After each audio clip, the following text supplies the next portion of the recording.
അള്ളാഹുവിൻ്റെ ഭൂമുഖത്ത് അള്ളാഹു കുറേ ഇഷ്ടപ്പെടുന്ന കുറേ ആളുകൾ, ഇഷ്ടപ്പെടുന്ന കുറേ കാര്യങ്ങളും, നമ്മളെ അള്ളാഹു ഇഷ്ടപ്പെടുന്നത് നമ്മളെന്താണ് നിറക്കുന്നത് എന്ന് നോക്കിയിട്ടാണ്. നമ്മളൊരു ചാക്ക് എടുത്തിട്ട് ആ ചാക്കിൽ ചാണകം നിറച്ചാൽ അത് ചാണകച്ചാക്കാണ്. അതിൽ നമ്മൾ പഞ്ചസാര നിറച്ചാൽ അത് പഞ്ചസാര ചാക്കാണ്. 9 ഓട്ടയുള്ള ഒരു PVC പൈപ്പാണ് മനുഷ്യൻ. നമ്മുടെ റൂഹിന് പോവാൻ വഴിയില്ലാത്തതിൻ്റെ പേരിൽ മൂപ്പർ പോകാതെക്കില്ല. അപ്പോൾ അതിൻ്റെ ഉള്ളിൽ നമുക്ക് നിറക്കുന്നതിൽ ഏറ്റവും നല്ലതിനെ നിറക്കാൻ കഴിയുക എന്ന് പറഞ്ഞാൽ അതിന് സമയം വേണം, സമ്പത്ത് വേണം, സാഹചര്യം വേണം, മാത്രമല്ല നല്ലൊരു മനസ്സും കൂടി വേണം. അതിൻ്റെ ഉടമകളാണ് നിങ്ങളെ അഭിനന്ദിക്കുകയും നിങ്ങൾക്ക് വേണ്ടി റബ്ബിനോട് ദുആ ചെയ്യുകയാണ്. അള്ളാഹു ഏറ്റവും ഇഷ്ടപ്പെട്ടവരുടെ കൂട്ടത്തിൽ നിങ്ങളെയും നിങ്ങളുടെ മക്കളെയും കൂട്ടത്തിൽ ഞങ്ങളെയും റബ്ബ് ഉൾപ്പെടുത്തുമാറാകട്ടെ. നമ്മൾ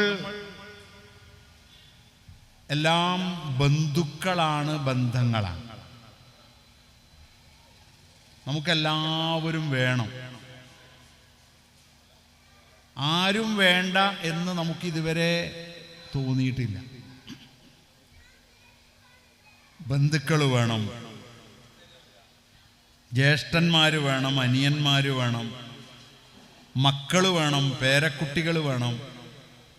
എന്തെങ്കിലും ഒരു അത്യാവശ്യം ഉണ്ടാവുമ്പോൾ വേണം എന്നല്ല, എപ്പോഴും വേണം. അതിനു മാത്രം അലം നശ്റഹ് ലക സ്വദ്റക്, നിന്റെ ഹൃദയത്തെ വിശാലപ്പെടുത്തി തന്നില്ലേ എന്ന് ചോദിച്ചാൽ, ഹൃദയ വിശാലത ഉണ്ടെങ്കിലേ ഇതെല്ലാം ഉൾക്കൊള്ളാൻ സാധിക്കുകയുള്ളൂ.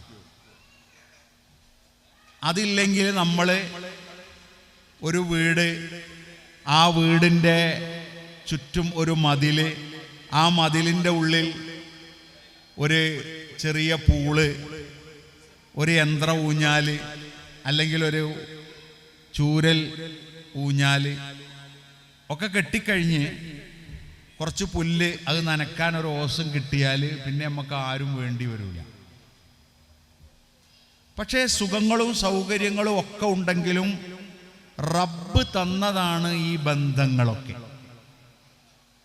നമുക്ക് ആർക്കും വെറുതെ കിട്ടിയതല്ല. നമ്മുടെ ഉമ്മയെ അള്ളാഹ് നമുക്ക് തന്നതാണ്, നമ്മുടെ ഉപ്പയെ അള്ളാഹ് നമുക്ക് തന്നതാണ്. നമ്മുടെ മക്കളില്ലാത്ത ചില ആളുകളെ നിങ്ങളൊക്കെ കാണലുണ്ടാവും. അവരുടെ മുഖം നമ്മളിങ്ങനെ വായിക്കും. അപ്പോൾ എന്തേ ഒരു സങ്കടം എന്ന് ചോദിച്ചാൽ അവർ പറയും, ഒന്നുമില്ല, ഒരു ചെറിയ സങ്കടമുണ്ട്. എന്താണ്? മക്കളില്ല. അപ്പം നമ്മൾ വിചാരിച്ചാൽ മക്കൾ ഉണ്ടായിട്ടുള്ള സങ്കടം കൊണ്ട് കിടക്കുക നമ്മൾ. അന്നേരാണ് മക്കളില്ലാത്ത ഒരാളുടെ സങ്കടം. അത് വല്ലാത്തൊരു സങ്കടമാണത്, വലിയൊരു വിഷമാണത്. അവർക്ക് തിന്നാൻ കൊടുക്കണം, അവരെ നോക്കണം, അവരെ ഉണർത്തണം, അവിടെ ഉറക്കണം, അവർക്ക് ഭക്ഷണം കൊടുക്കണം, ഇതൊക്കെ ബാധ്യതയാണ്. പക്ഷെ എങ്കിലും നമ്മൾക്ക് അവർ ഒരു സന്തോഷമാണ്. അതെന്തുകൊണ്ടാണ്? അള്ളാഹ് തന്നതുകൊണ്ടാണ്. ഭാര്യ പ്രസവിച്ചു എന്നതുകൊണ്ടല്ല, റബ്ബ് നമുക്ക് തന്നതുകൊണ്ടാണ്. അപ്പം ആ ബന്ധങ്ങളും നമ്മളുടെ കുടുംബങ്ങളും കുടുംബ ബന്ധുക്കളും ജ്യേഷ്ഠന്മാരും അനിയന്മാരും ഇളാപ്പമാരും മൂത്താപ്പമാരും ഭാര്യയുടെ ഉപ്പയും ഭാര്യയുടെ ഉമ്മയും ഭർത്താവിൻ്റെ ഉപ്പയും ഉമ്മയും ഒക്കെ ആര് തന്നതാണ്? അള്ളാഹ് തന്നതാണ്. അള്ളാഹ് തന്ന ബന്ധങ്ങളെ നമുക്ക് മുറിക്കാൻ പാടില്ല. നമ്മളെത്ര മുറിച്ചാലും, ഇപ്പോൾ ഒരുത്തൻ ഉമ്മാനോട് തെറ്റി, ഉമ്മയോട് തെറ്റിയിട്ട് അദ്ദേഹം ഉമ്മാൻ്റെ അടുത്തേക്ക് പോകലില്ല.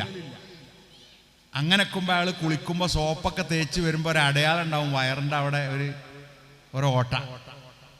അപ്പോൾ അവിടെ അങ്ങനെ തപ്പി നോക്കുമ്പോൾ ഇതെന്തിൻ്റെ അടയാളമായിരുന്നു? അത് ഉമ്മയുടെയും അവൻ്റെയും പൊക്കിൽ കൊടികളെ ബന്ധിച്ച മായ്ക്കാനാകാത്ത ഒരു അടയാളമാണ്. ഒരു 6ാം ക്ലാസ്സിൽ പഠിക്കുന്ന കുട്ടിയോട് ഹെഡ് മിസ്ട്രസ് ചോദിച്ചു, മാഞ്ഞു പോകാത്ത ഒരു അടയാളം വേണമെന്ന്. നമ്മളൊക്കെ വീണ കുറേ മുറിക്കലായിരുന്നു കാണിച്ചു കൊടുക്കൽ. പക്ഷേ ഒരാൺകുട്ടി, ശുഐബ് എന്നാണ് ആ കുട്ടിയുടെ പേര്, അവൻ നിഷ്കളങ്കനായി അവൻ്റെ കുപ്പായം പൊന്തിച്ചിട്ട് സർ ഒരിക്കലും മാഞ്ഞു പോകാത്ത അടയാളം ഇതാണെന്ന് പറഞ്ഞു പൊക്കിൽ അടയാളം എഴുതാൻ പറഞ്ഞു അവൻ്റെ ഫയലിൽ. ടീച്ചർ ഒരു കോഴ്സിലാണത് എടുത്തു പറഞ്ഞത്. അപ്പോൾ നമുക്കുള്ള പ്രതീക്ഷ എന്താ വെച്ചാൽ നമ്മളെപ്പോലെ തന്നെ നമ്മുടെ മക്കളും ആവുന്നുണ്ട് എന്ന് നമ്മൾക്ക് സന്തോഷിക്കാം.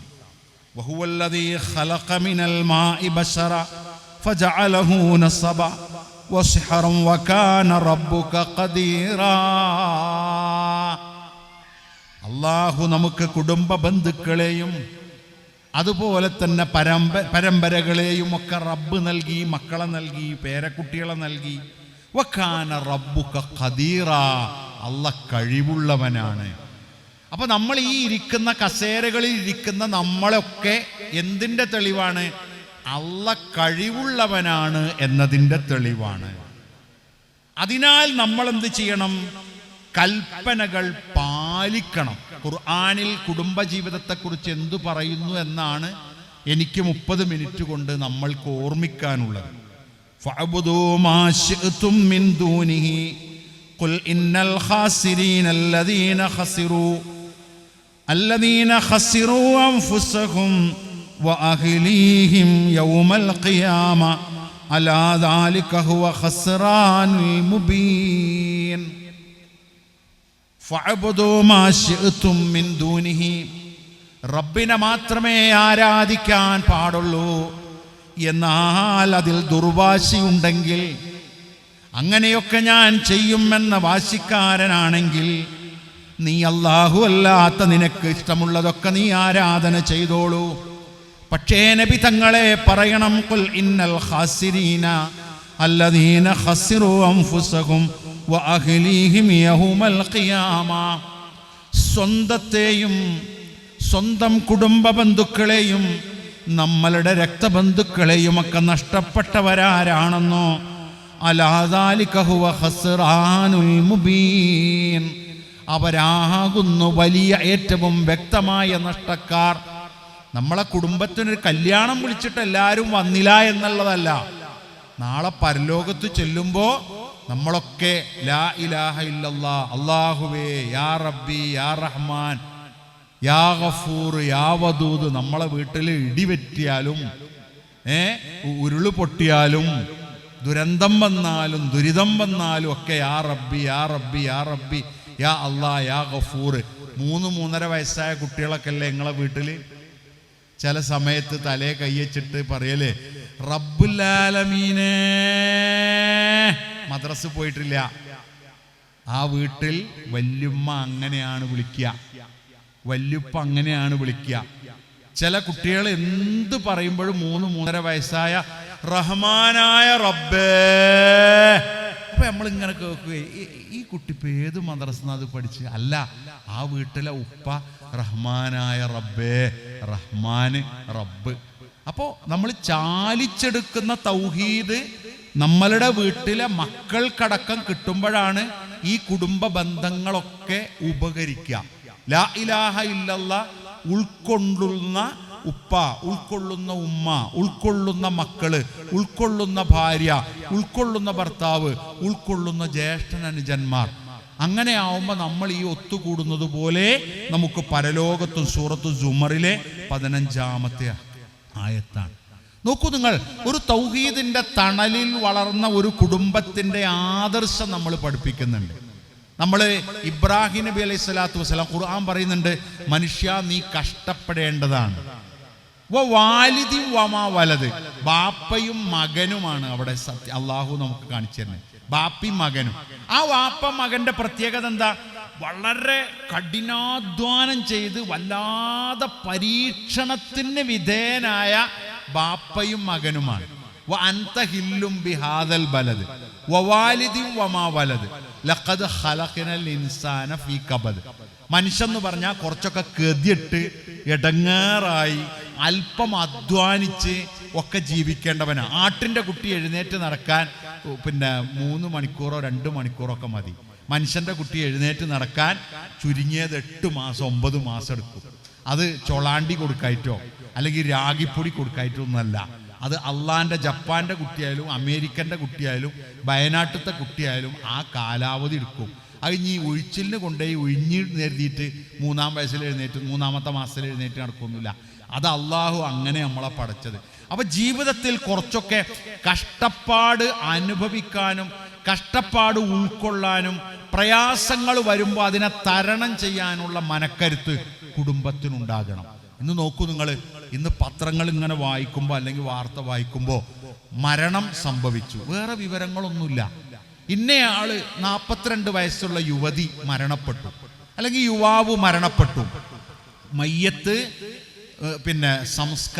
നമസ്കാരം നിയമ നടപടികൾക്ക് ശേഷം. അങ്ങനെയുള്ള ഒരുപാട് മരണ വാർത്തകൾ നമ്മൾ കണ്ടുകൊണ്ടിരിക്കുകയാണ്. അപ്പം അതിൻ്റെ താഴെ ആളുകൾ ചോദിക്കും എന്തേ നിയമ നടപടിക്ക് ഉണ്ടായത്? അപ്പം എന്ത് ചെയ്യുന്ന ഈ മരണ വാർത്ത ഇട്ട ആളും എല്ലാം അതങ്ങ് ഡിലീറ്റ് ആക്കും. എന്താ സംഭവം? ആത്മഹത്യ എല്ലാ വീടുകളിലും ഇന്ന് വന്നുകൊണ്ടിരിക്കുകയാണ്. മുസ്ലിം ഹിന്ദു ഒന്നും വ്യത്യാസമല്ല. എന്തുകൊണ്ടാ? മനസ്സ് നമ്മൾ തകരുകയാണ്, മനസ്സ് വിഷമിക്കുകയാണ്. അങ്ങനെ നമ്മൾ വിഷമിക്കരുത്. ഖുർആൻ നമ്മളെ പഠിപ്പിക്കുന്നത് നമ്മൾ ഒരുമിച്ച് നിൽക്കുക. വഇദ് ഖാല ഇബ്രാഹീം റബ്ബി ജഅൽ ഹാദൽ ബലദ ആമിന വജ്നുബ്നി വബനിയ അൻ നഅബുദൽ അസ്നാം. ഇബ്രാഹിം നബി അലൈഹി സ്വലാത്തു വസ്സലാം പ്രാർത്ഥിക്കുകയാണ്. എന്താണ് പ്രാർത്ഥിക്കണത്? പടച്ചോനെ, ഈ മണ്ണ് ഞങ്ങൾക്ക് എന്നും നിർഭയത്തുള്ളതാക്കി തരണേ. എന്നെയും എൻ്റെ മകനെയും എൻ്റെ സന്തതികളെയും വിഗ്രഹ ആരാധനയിൽ നിന്ന് തടയണമെന്ന് പ്രവാചകൻ പഠിപ്പിക്കുന്ന ഒരു ചരിത്രമുണ്ട്. ഒരു വഴി, ആ വഴി കൂടി ഇങ്ങനെ അപ്പുറത്തേക്ക് പോകാൻ വേണ്ടി 2 ആൾ ചെന്നു. അപ്പോൾ 2 ആൾ ചെന്നപ്പോൾ ഒരാൾ ചെന്നപ്പോൾ പറഞ്ഞു, അവിടുത്തെ 2-3 ആളുകൾ പറഞ്ഞു, അപ്പുറം കിടക്കണമെങ്കിൽ എന്തെങ്കിലും നേർച്ചയാക്കിയിട്ട് പോകണമെന്ന് പറഞ്ഞു. അപ്പോൾ അയാൾ പറഞ്ഞു, എൻ്റെ അടുത്തൊന്നുമില്ല, എന്നാൽ വെച്ചാൽ ഈച്ചനെ പിടിച്ച് നേർച്ചയായിക്കളെ. ഈച്ച അപ്പോൾ ആർക്കും വലിയ ഉപകാരമുള്ളതൊന്നുമല്ല. ഒരു ഈച്ച ചത്തുപോയാൽ പ്രത്യേകിച്ച് നഷ്ടമൊന്നുമില്ലല്ലോ ദുനിയാവിന്. അപ്പോൾ എന്ത് ചെയ്ത് കുറേയൊക്കെ നടന്നു നോക്കി, ഒരു ഈച്ചനെ കിട്ടി, അതിനെ കൊന്നുകാണ്ട് നേർച്ചയാക്കി അപ്പുറം കിടന്നു. 2-മത്തവനോട് പറഞ്ഞു, എന്തെങ്കിലും ഇവിടെ നേർച്ചയാക്കിയിട്ട് പോകണം. അപ്പോൾ 2-മത്തവൻ പറഞ്ഞു, ഞാൻ അങ്ങനെ നേർച്ചയാക്കാറില്ല. അപ്പോൾ ഈച്ചനെ ആക്കിയാൽ മതി, ഈച്ചനെ നേർച്ചയാക്കിയാൽ മതി. അപ്പോൾ ആ പറഞ്ഞു, ഈച്ചനായാലും പാറ്റനായാലും ഞാൻ അള്ളാഹ്ക്ക് മാത്രം നേർച്ചയാക്കലുള്ളൂ. അങ്ങനെ അദ്ദേഹത്തിൻ്റെ പെരടി വെട്ടി. റസൂലുള്ളാഹി സ്വല്ലല്ലാഹു അലൈഹി വസല്ലം പറയാണ്, ഈച്ചയെ നേർച്ചയാക്കി റബ്ബല്ലാത്തവന് നേർച്ചയാക്കി അപ്പുറം കടന്നവൻ നരകത്തിൽ പ്രവേശിച്ചിരിക്കുന്നു. ഞാൻ അള്ളാഹ്ക്ക് മാത്രമേ നേർച്ചയാക്കുള്ളൂ എന്ന് പറഞ്ഞതിൻ്റെ പേരിൽ പെരടി വെട്ടപ്പെട്ടവൻ സ്വർഗത്തിൽ പ്രവേശിച്ചിരിക്കുന്നു. സ്വർഗവും നരകവും നമ്മുടെ കുടുംബ ബന്ധത്തിൽ തീരുമാനിക്കുന്നത് റബ്ബേ എന്ന് വിളിക്കുകയും റബ്ബിന് സമർപ്പിക്കുകയും ചെയ്തുകൊണ്ടാണ്. നോക്കൂ നിങ്ങൾ, നമ്മളൊരു ഉമ്മത്താണ്, നമ്മളൊരു സമുദായമാണ്. ഈ സമുദായത്തിന് അള്ളാഹുവിൻ്റെ റസൂല് തന്നിട്ടുള്ള ഏറ്റവും ഉത്കൃഷ്ടമായ സ്വഭാവം ഏതാണ്? എല്ലാ സമുദായത്തിനും ഓരോന്ന് കൊടുത്തിട്ടുണ്ട്. നമുക്ക് ഏതാ നിങ്ങൾ? ലജ്ജയാണ്. അൽ ഹയാ. ഹേയ് ഞാൻ അങ്ങനെ പറയില്ല. ഞാൻ അങ്ങനെ ഡോറ് തുറക്കുമ്പോഴേക്ക് ആളുകൾ വന്നാൽ ഞാൻ നേരെ അങ്ങോട്ട് ചെല്ലൂല. എൻ്റെ മകള് അങ്ങനെ സിറ്റ് ഔട്ടിൽ വന്ന എല്ലാ ആണുങ്ങളെ മുമ്പിലും നിൽക്കൊന്നുമില്ല. എൻ്റെ മോള് കല്യാണം നടക്കുമ്പോൾ ഓഡിറ്റോറിയത്തിൽ വേദിയിൽ ഇങ്ങനെ നിന്ന് കോളിനോസ് ക്ലോസപ്പിൻ്റെ ചിരിയൊന്നും ചിരിക്കാൻ എൻ്റെ മോളെ കിട്ടൂല. കാരണം എന്താ? ഞങ്ങൾ മുസ്ലിം ഉമ്മത്തിൽപ്പെട്ടതാണ്. ഞങ്ങൾ ലജ്ജയുള്ളവളാണ്, ലജ്ജയുള്ളവനാണ്. അപ്പൊ നോക്കൂ നിങ്ങൾ, ഫലമ്മാ ബലഗ മഅഹു വസ്സഇ ഖാല യാ ബുനയ്യ ഇന്നി അറാ ഫിൽ മനാം അന്നി അദ്ബഹുക ഫൻദുർ മാദാ തറാ. പറഞ്ഞാ കേൾക്കുന്ന മകൻ, വിശദമായിട്ട് പറയാൻ സമയമല്ല, പറഞ്ഞാ മോനെ നിന്നെ ഞാൻ ബലിയറുക്കുകയാണ് എന്ന് പറഞ്ഞപ്പോൾ നമ്മളെ കുട്ടികളോട് പറയാ വലിയിരുന്നാക്ക്, മോനെ ഇജ്ജ് എവിടെയുള്ളത്? ഞാൻ ഇവിടെ ഉണ്ട്, എന്നെ ബലിയറുക്കണം എന്ന് വാപ്പ സ്വപ്നം കണ്ടിക്കണ് പറഞ്ഞാൽ പിന്നെ ഓൻ ആ പറമ്പിലും ഉണ്ടാവില്ല, ആ നാട്ടിലും ഉണ്ടാവില്ല, പെരുന്നാൾക്കാരത്തിനും ഉണ്ടാവില്ല അല്ലേ? അതെന്തുകൊണ്ടാ? അത്രേ ഉള്ളൂ. പക്ഷെ ആ കുട്ടി പറയാണ് യാ അബത്തി ഫഅൽ മാ തുഅ്മർ, യാ അബത്തി ഫഅൽ മാ തുഅ്മർ. നിങ്ങളവിടെ അള്ളാഹ് എന്താ പറഞ്ഞ നിങ്ങളത് ചെയ്തോളി, ഇപ്പം നിങ്ങളെന്തിനാ എന്നോട് ചോദിക്കാൻ നിൽക്കണേ? അറിവിന്നെയാണെങ്കിലും ഒക്കെ നമ്മൾ ബാക്കിയുള്ളവരോട് ചോദിച്ചിട്ട് അപ്പം അതൊക്കെ ചെയ്യുക. അള്ളാഹു പകരം കൊടുത്തു. മോനെ, ഞാൻ കഴിഞ്ഞ ദിവസം നമ്മുടെ കാസർഗോഡ് ജില്ലയിൽ ഒരു പരിപാടിക്ക് പോയി. അപ്പോൾ ഒരു മനുഷ്യൻ വന്ന് റെയിൽവേ സ്റ്റേഷനിൽ എന്നെ കൂട്ടിക്കൊണ്ടുപോയി. എന്താ ഏർപ്പാട്? അത് ചെറിയൊരു ബിസിനസ്സൊക്കെ ആയിട്ട് ഇങ്ങനെ പോവുകയാണ്. നല്ല പുഞ്ചിരിക്കണ ഒരു മനുഷ്യൻ കേട്ടോ. അത് കഴിഞ്ഞ് മൂപ്പര് സ്വാഗതമൊക്കെ പറയുന്നതിൻ്റെ മുമ്പ് പറഞ്ഞു ഖുർആൻ ഓതാൻ വേണ്ടി മുഹമ്മദിനെ ക്ഷണിക്കുന്നു. അപ്പോൾ ഒരു മുഹമ്മദ്, ഒരു സുന്ദരനായ ഒരു കുട്ടി വന്ന് വളരെ ഈണത്തിൽ നല്ല സുന്ദരമായി ഓതി ഓൻ്റെ സീറ്റിൽ പോയിരുന്നു. അത് കഴിഞ്ഞ് ഇതേപോലെ സമ്മാനങ്ങളൊക്കെ കൊടുക്കുന്നുണ്ട്. അപ്പോൾ ഓരോ സമ്മാനങ്ങളൊക്കെ വാങ്ങി. അപ്പോൾ ഞാനെന്ത് ചെയ്തു? ഖുർആൻ ഓതിയ കുട്ടിൻ്റെ വാപ്പാക്കും ഉമ്മാക്കും ഈ സമ്മാനം വാങ്ങിയ കുട്ടിൻ്റെ വാപ്പാക്കും ഉമ്മാക്കും അള്ളാഹു അതിനുള്ള അർഹമായ പ്രതിഫലം കൊടുക്കട്ടെ എന്നും പറഞ്ഞ് തിരിച്ച് റെയിൽവേ സ്റ്റേഷനിക്ക് പോകാൻ കാറ് കയറിയപ്പോൾ ആ വാപ്പ പറഞ്ഞ് ആ 2 ദുആ എനിക്കും എൻ്റെ പെണ്ണുങ്ങൾക്കും ആ കിട്ടിയത്.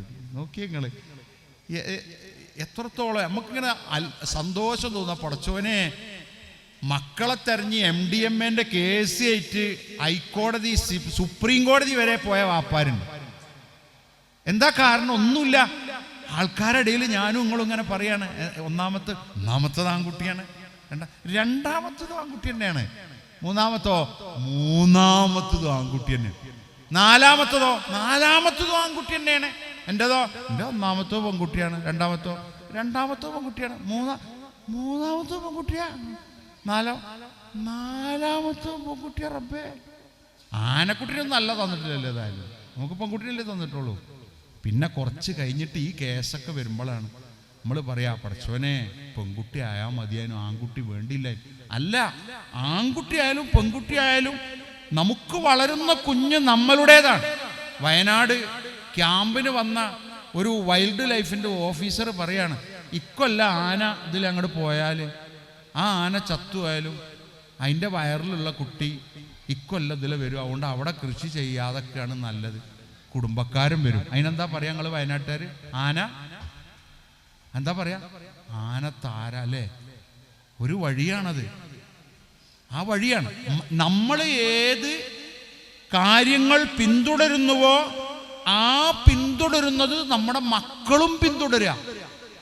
വാപ്പയുടെ സ്വഭാവം മക്കൾ പിന്തുടരുക, ഉമ്മയുടെ സ്വഭാവം മക്കൾ പിന്തുടരുക. നമ്മുടെ മക്കളെ ചേർത്ത് പിടിച്ചിട്ട് പറയാ, തലയിലൊരു ഉമ്മയൊക്കെ വെച്ചിട്ട് പറയാ, എന്താ പറയാ, മോനെ എൻ്റെ പോലെ നീ ജീവിച്ചാൽ നിനക്ക് സ്വർഗം കിട്ടും.